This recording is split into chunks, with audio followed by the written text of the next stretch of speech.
And I'm just like over here, I'm like, did you know turtles can breathe through their butts? That's I my special remember you interest. telling me that before. That must be your interesting fact. Hey, it's Adrian from ADHD School, where being normal is just that little bit overrated. The following is an interview I did with Angel Strong. I first met Angel through my pageantry business, and I interviewed her, I think as a teen title holder for Iowa. Here are the 3 things I want you to get from this interview. Number 1, Angel has always said of herself that she's a little bit weird, a little bit odd, a little bit much. Hello! At one point I asked her, what made you think? Because her friend said, think you might have ADHD. What made your friends think that? And she's always felt that little bit different and that her brain worked that little bit differently. Number 2, and this is a big one, she didn't fail at school. I am too smart. I am too smart. Just because you're doing well at school doesn't mean you don't have ADHD. Wow, that's a lot of negatives. Let's just say you can have ADHD and still do well at school. Obviously, you can have ADHD and struggle at school, but the two aren't mutually exclusive. Number 3, the comorbidity with anxiety. Now, from my experience, a lot of people who have ADHD also have anxiety and maybe also depression. The anxiety, it's really important. It masks the symptoms of ADHD. When you can't get yourself to follow through and you got 10 minutes until that deadline where you got to hand in that assessment, the anxiety kicks in and kicks your butt into gear, and you're able to do your assessment in 10 minutes. Sometimes do it better than neurotypical people. I just wanted to be like you. And I wanted you to be better. And so the anxiety helps mask the symptoms of ADHD, but you'll hear from Angel when she took her mental health journey seriously, as she says, and dealt with the anxiety, the symptoms of the ADHD actually got worse. Now, I'm assuming if you're watching this, you've got ADHD yourself, so I've edited this down as much as I can. I took a 45-minute conversation and condensed it to 26 minutes. And you're also going to see I put timestamps there to help you go back to the relevant areas. But if there's any way that I can make this sort of interview, more ADHD friendly, let me know in the comments below. Last thing, obviously, I'd love it if you could like and subscribe. Whatever. But I'd also like to invite you to join us at our ADHD community. We're just beginning at ADHDschool.com. That's school with a K. Not exactly sure what we're going to do with it yet, but if you get a bunch of us neurodivergent types together, I think only good things, probably crazy things, can happen. So I hope you enjoy the interview. Let me know your thoughts in the comments below. What led you to think initially that you might have ADHD? It's kind of odd because all throughout high school I was like struggling, but I was also a very high achieving person as a high schooler. So I also have ADHD, so autism and ADHD. I think one of the things that kept happening was like, I was like, I'm having trouble, but I'm also like achieving. So my mom especially was like, there's nothing wrong with you. You don't have autism, you don't have ADHD, and like wouldn't let me start exploring like, okay, like what would I need to do to ask a professional about this? I actually started getting treatment for depression, and my psychiatrist was like, I think you might be autistic and maybe have ADHD. And I was like, oh, really? Oh, I've never thought about that. Like, insert sarcastic tone here, right? Insert like my little sarcasm punctuation. So it was just very much, I kind of had a feeling for a really long time. And then once I was like really getting serious about my mental health journey, it was becoming more and more of a problem, because it turns out anxiety is a really great way to motivate a person with ADHD. And my generalized anxiety disorder, as that was improving, my ability to accomplish tasks was devolving because I didn't have the anxiety to like spur me on. So that is what led to my diagnosis, but I always kind of knew that it needed to happen, but it didn't really have a pathway forward towards it. So let me ask you this, because the whole, you're achieving well at school. Yeah. You can't have ADHD. So that's what your mom said. And then eventually, obviously, you said your psychiatrist said you might have autism and it led to ADHD, et cetera, et cetera, et cetera. What steps did you have to take? Because I feel like there's an emotional component that a lot of people sort of gloss over, which is when the people around you don't believe that you could there could be something wrong with you because of insert stereotype here. Yeah. And that immediately cuts off a part of your support network. And so when you go out to reach out for help, you almost feel like you have to do it behind people's backs, right? So tell me about that part. I feel like it was really great because a lot of my friends had noticed that like, yeah, you're not quite, your brain doesn't quite work the same as ours, which was probably a good thing. A lot of my friends had a feeling that I had at least ADHD. So that kind of worked in my favor because they were my support network. My grandmother was always a huge supporter. And Right. once like my mother had like a professional telling her like, hey, I think your kid has this, she was much more open to the idea. But it was one of those things where, yes, it was kind of like going behind her back. And like my first evaluations were all like, I signed up for it. I did all the work to make it happen.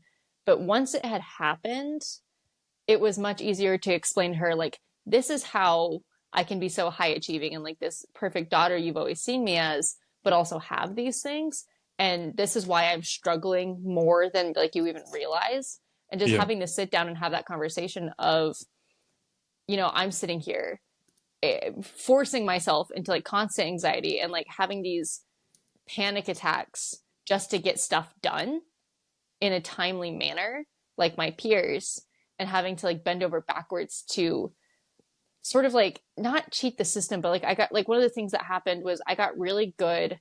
We always had to outline our papers like during class time. And I got really good at making these outlines that essentially wrote the paper for me. So I would take like quotes directly from the book and I would just like place them in, put my analysis in, and that was my outline. But then when I went to write the paper at 11:50 p.m. when it was due at 12 a.m., I just had to like add filler sentences.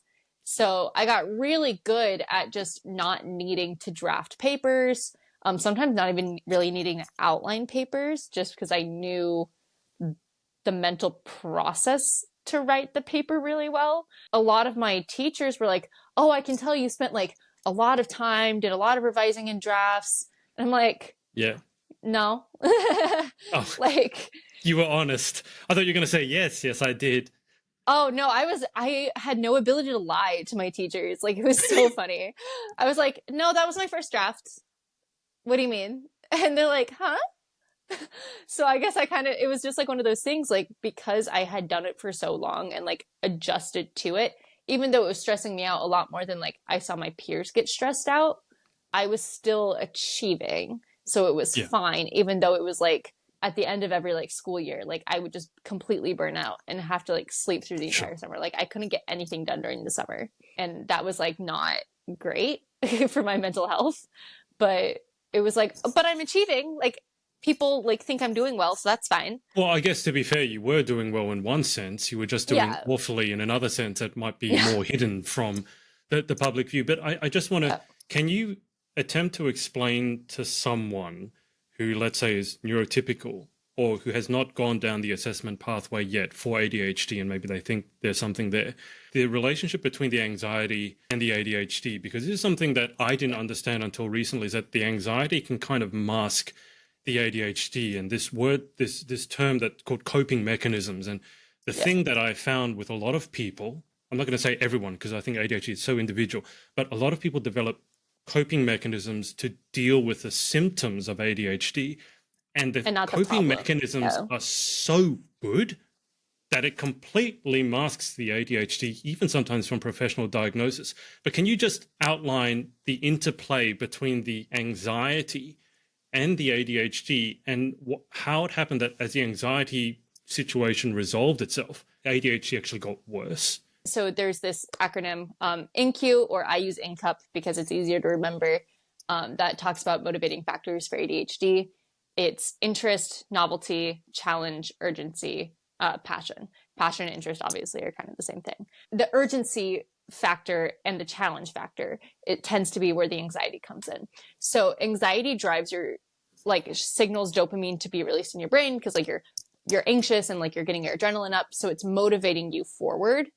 So you have that sense of urgency, you have that fire behind you, that when you don't have that anymore, you don't get things done. So for me, so for a lot of ADHDers, this is just like pure procrastination, and then that last minute burst of energy and last minute burst of motivation to get things done, and they get it done really well because they know how to handle that. For me, because I had that continuous anxiety going on with my generalized anxiety disorder, I could kind of push that into hyperfixating on separate tasks so I could do a lot of things. And again, that's another coping mechanism for a lot of ADHDers, is to just have a lot of things going on at once. So everything you're working on is always novel. Yeah. And novelty being another motivating factor for people with ADHD. So you're always being fueled forward because of that anxiety and because of that novelty. And when that generalized anxiety disorder, when I started assuaging those symptoms, it became so much harder to push myself to do things and to really focus on getting anything done. And it's awful because like my medication for my anxiety is also my antidepressant. When I was doing my final papers for my degree, because I graduated last December, it was really hard because I like didn't have anxiety. I was not anxious about anything. Even as like my deadlines came closer, like it was mellowing me out enough that I couldn't get that procrastination fire even. Yeah. So I took myself off my antidepressant. So that and like that anxiety so that anxiety immediately came back and I got everything done, like even like a day early, but then immediately that depression set in right after. It was a sacrifice that I had like weighed in my head. I'm like, I want to get this done. I need to get this done. This is the final paper that I have of my undergraduate degree. And I haven't been on Adderall since I left for camp. I lived in Cayman over the summer and like there just wasn't a way for me to get it. And I haven't gotten back on it because great thing about ADHD, you stop a pattern. you don't get back on for a bit. I need to get on that. That's embarrassing. Sounds like as you're talking about it, you just reminded yourself that that's something that I had on my list that I forgot. Oops. It's like, I told myself I was going to get it done as soon as I got done with the LSAT, and that was a month ago. So yeah, I really am like reminding myself in real time. But one of the things that happened is like I had like this really major like anxiety spike. So as soon as everything was done, I still had that anxiety. Yeah. And the anxiety sent me into an anxious spiral, which then sent me into a depressive spiral. But I needed to get that paper done. Yeah. And it was something that I had weighed and thought I could handle, and I was wrong. Is this something that then gets simpler? I mean, the situation that you just described is let's call it suboptimal. Right? Yeah, that's like kindly. The worst possible. Okay, so I don't know. Here's my question. I don't know if that sounds much better than where you were before. I think it was almost worse than where I was before. And I think the reason why is like once you get used to not having anxiety, you kind of lose your coping mechanisms for it. Yeah. But my coping mechanisms for my ADHD has always, to an extent, been my anxiety. And like you said, like it masks it a lot because you have that motivating factor and you have the dopamine releases and you have the adrenaline going. So it's motivating you. So when I stopped having that, like I had to adapt in different ways. And the main way I did was like through taking Adderall throughout my college experience. And I did so much better in college. I was more social, I was more mentally well, but I was still achieving in the exact same way I was in high school, which is a huge thing for someone with ADHD. Like that really assuaged a lot of my concerns about being on Adderall. Because like a lot of people with ADHD talk about it, like it makes you feel like a zombie after a while, which I understand to an extent, but I think it's more like, we made this joke earlier. I feel like it's more like you're more like a neurotypical person. You're so used to those dopamine highs that a neurotypical person doesn't like usually get. And like having your brain chemistry just balanced out that way in a way you're not used to just makes you feel duller. Not being on Adderall, like I'm having my little dopamine highs. I'm just like, I'm chasing dopamine all the time. And that's always fun. Like it's always really fun. Like, especially when I don't have like classes. Sure. I love that feeling. Like I can still get stuff done to an extent, but it has to follow like that INCUP rule of interest, novelty, challenge, urgency, passion. So like I'm still getting things done, but like I'm more excited about getting them done now instead of it being a task, if that makes sense. It's got to give you the dopamine, is what you're saying. So when you're off the Adderall, if it's not giving you the dopamine, then it's not going to get done. Yeah. Okay. But because the medication is a huge issue, and I think people talk about ADHD having stigma. I think the medication has its own stigma, people going on Adderall, Ritalin, etc. Yeah. How would you describe your overall experience with being on Adderall? Was it a net positive, a net negative? Was it somewhere in between? I put a lot of pressure on myself to achieve. So I had lost out on a lot of like social skills and like mental stability in high school because I had that pressure, and because all of like my focus and like my attention was like with my ADHD and my anxiety like was going towards achievement because that was the only thing giving me dopamine. So I think overall Adderall was probably a net positive for me.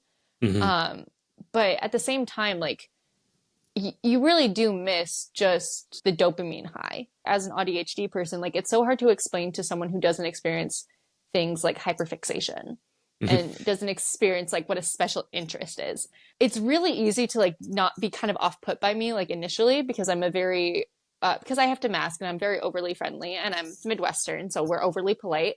So people will kind of have this moment of like, is she being fake or what? And then you start me talking about turtles.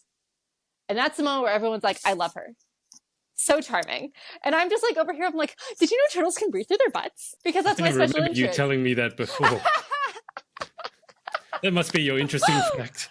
I really love turtles. I have a pet turtle. I worked at the Cayman Turtle Center. Like turtles are something that it's definitely my special interest, but it's also like in the ADHD INCUP, like that's my interest. That's my passion. There was a lot of people that really liked turtles that worked alongside me.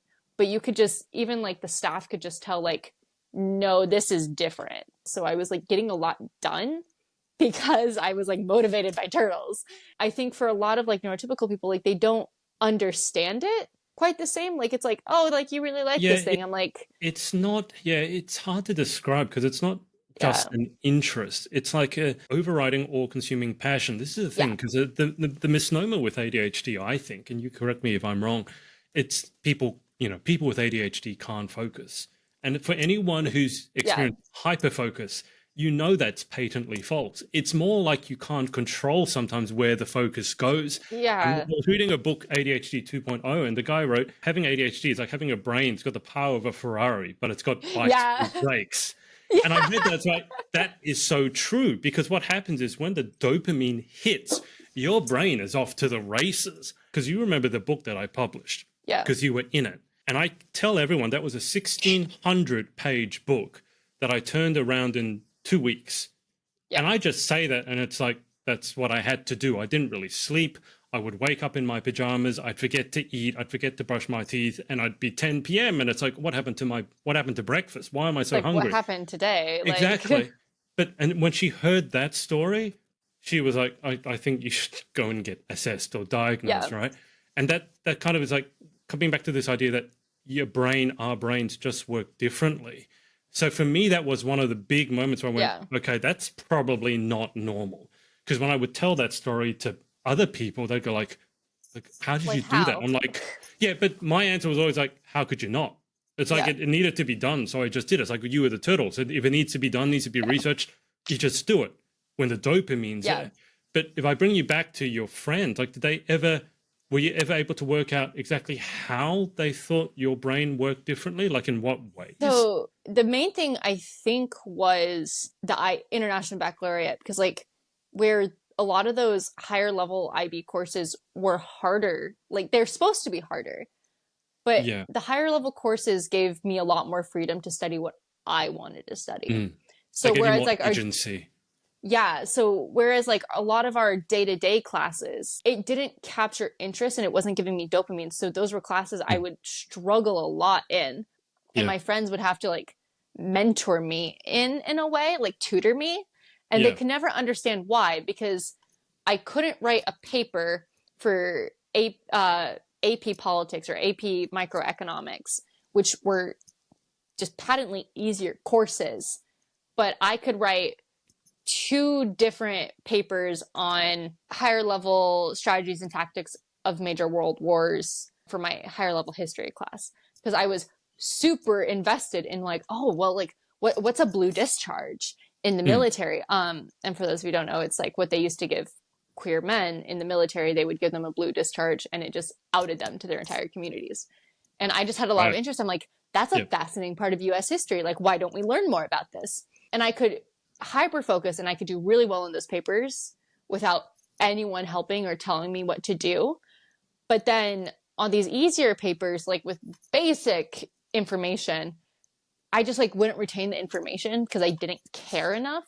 I would go into the testing room having read the same section of the book like 28 times with my friends and just have no recollection. But then like I could go into my higher level courses of history of the Holocaust, strategies and tactics of major world wars, higher level mathematics, which were all like super novel ideas, and you write something and like I could go into like teeny tiny details about each of these topics without ever knowing what was going to be on the test, and just like knowing that I was interested in it and could really push that boundary. So like my friends are like, you're really smart, but only like when you get to choose. Like those classes were just far more interesting. Like even mathematics, like our mathematics course, there was a lot of just like mathematical theory that was getting brought up, and it was just stuff like I had never heard of before. Like algebra, like I was always really good at math. Always had a brain for numbers, but like algebra would bore me. So I would just like rush through the test and like miss whole questions without really thinking about it because I wasn't paying attention. It's so funny that you mentioned that because, and I don't know how closely my school experience mimics yours, but in primary school, so let's say up to the age of 12, I absolutely coasted. It wasn't challenging for me at all. And I just think it's because the way I was taught was the way that my brain works. So with numbers, for example, I never had any issues with it. Spelling, I didn't make a single spelling mistake my entire, like the first 12 years of my life, basically, because it's just the way my brain worked. But then hit high school, and I remember we had to learn ancient Latin. Now, ancient Latin is a dead language, which means no one speaks it. No one took the time to explain to us why we had to learn it. And then you would go through things like history, like economics. And like the joke with economics was that you put 10 economists in a room, you get 20 opinions. So I was like, well, that means basically then the whole thing is crap because there's no right or wrong. So I didn't see any reason to work on it. So then it's like, it really then became a struggle, and it wasn't dumb. I didn't see and then get into university. It's funny because we had a calculus. I remember this one. It was in third year of uni. The lecturer says, we're going to learn n-dimensional calculus, as in calculus for n dimensions. Doesn't stop to explain why. I'm sitting there going, we live in a 3-dimensional world. Why are we like, I didn't say this because I didn't want to be rude, but like, why? Basically. And so here's the thing, like if there's someone like a lecturer or a friend of an ADHD person or an ADHD person, and they want to know how to communicate better with that person, or let's just take the classroom, because I've been thinking about this a lot, like how to better communicate with people who have shortened attention spans. And I kind of feel like the first thing you have to do is before you say anything, yes, you have to structure it. Yes, you have to keep it punchy and entertaining, but you kind of have to explain to them why am I communicating this to you? Because from my experience, unless you get that why, like even in my head, if I don't know why you're telling me the thing you're telling me or trying to teach me, it's just in one ear, out the other. And it's not like I'm not listening, I'm listening. But it's just like, and it's like you're actively listening, but it's like, it's like bouncing. the windows. So if you had to tell people like, okay, to get to me, to teach me, what are the things that would work really, really well? See, I think you're right with like, you have to start with that why. I think part of that is just the because I had a lot of that too at times. And luckily a lot, it's funny because a lot of my IB professors also had ADHD. So they were, so like for neurotypical, so for neurotypical students, they seem off the walls. And like my advisor for my university courses, he had really bad ADHD, like even compared to me. And I have pretty severe ADHD. Like I would lose track of where he was going, but it was so entertaining to watch. Gonna say. So I think it's like, yes, the why is really important, but also just like be passionate about what you're talking about. Have the best conversations that you've had, or the most enjoyable, let's put it that way, have they tended to be with other neurodivergent people? Yeah. Okay. Yeah. That is something I've always like mentioned. Like if I'm meeting you for the first time and like we're getting on like wildfire, if you've ever questioned if you have ADHD, that's probably a sign. I have a friend down in Florida, and he introduced me to another friend of his. this other friend, their surrounding friend group has been like, are you sure you like don't have ADHD or maybe like autism spectrum disorder or something like that? And I was meeting him for the first time, and like immediately, I don't know, like at one point we were talking about the gold standard. As you do when you first meet someone. But like we were just talking about like my debate experience and like music stuff that he's involved with, and just in general, just having a really great conversation. And this other friend of ours like is trying to jump in the conversation, and he's kind of like, I don't even know what you guys are talking about. Awkward third wheel. It's always such a good time, like with neurodivergent people. It's like not even because like you have anything in common. It's just because you're clicking with someone who communicates in a similar way. I jump topics a lot. We both jump topics a lot. Well, that's why the interview went nearly 2 hours, and that's after you booked it for 3 a.m. So by the time we finished, it was morning for you. Well, it was 2-hour interview, and then like we spent another hour like on the phone after. Well, there you go. Until like sunrise. And that's not normal. Here. To be clear, like, that doesn't happen normal. with all my interviews. It's just like one of those moments, like when you have someone who just clicks in your communication style, it's really easy to continue that communication. To someone who's maybe struggling with the same things that you were struggling with that we talked about before, what's the advice that you would give them in order to make it through to the other side? Number one piece of advice, never let anyone convince you that like you're lazy. That was like something that was really hard for me. When I wasn't doing things, people were like, oh, you're so lazy, you loaf about. I'm like, I have burnt out from being high achieving for 9 months of the year, and now 3 months I'm being lazy because I'm burnt out and I can't accomplish anything. So never commit, like when you're struggling, like no matter what you're struggling with, find the help you need. Don't let people just convince you like something's damaging you. Also, enjoy the jokes of the broken brain. Anytime someone like isn't getting a point and it's like stressing me out, I just kind of take a step back and I'm like, it's because of my broken brain. It's fine. Who cares? Oh, like, remember that one. Because like technically, like if we're defining neurotypicality as like the correct brain, which I don't like. I don't like, but you know what? A lot of people are going to do it anyways. Sure. At least I want to take joy in the fact that my brain's broken at least. And like, there's a lot of joys that do come with the broken brain. And I tell my neurotypical friends all the time, like if I'm going off on like a special interest or am having like a really nice dopamine hit, I'm like, you guys don't know what this feeling is. You could never experience this great of a feeling because your brain is not broken. Well, see, that's the thing, and maybe we wrap up on this, is I think neurotypical is that label is defined very much by the society that we live in. I mean, it's almost completely predicated on what's acceptable and what's conducive to being useful in our society. So, you know, it's... absolutely. I do love the joke of the broken brain. I'll have to remember that one, because when I can't describe what's going on, I get really frustrated. I'll just say, it's my broken brain. It's the broken brain. Well, let's leave it there. Thank you so much for jumping on. It's slightly more civilized time than 3 a.m. A little bit. A little bit. And we'll leave it there. Thanks to everyone for watching. Go follow Angel, obviously. Drop her a DM. And we'll speak to you next time. It's me again. So I hope you really enjoyed that interview. If there's any feedback that you have, I'd love to hear your comments below, whether it's how to make these sorts of interviews more ADHD friendly, or maybe even suggestions as to who you'd like to see me interview next. Now, obviously, I don't need to tell you that the best way to support this channel is to leave a like and subscribe, especially given that we're new. But I'd really, really also love to encourage you to join us at ADHDschool.com. That's school with a K. That's where we're going to be building a little ADHD neurodivergent community. So sign up there. Thanks for watching, and I'll speak to you very, very soon.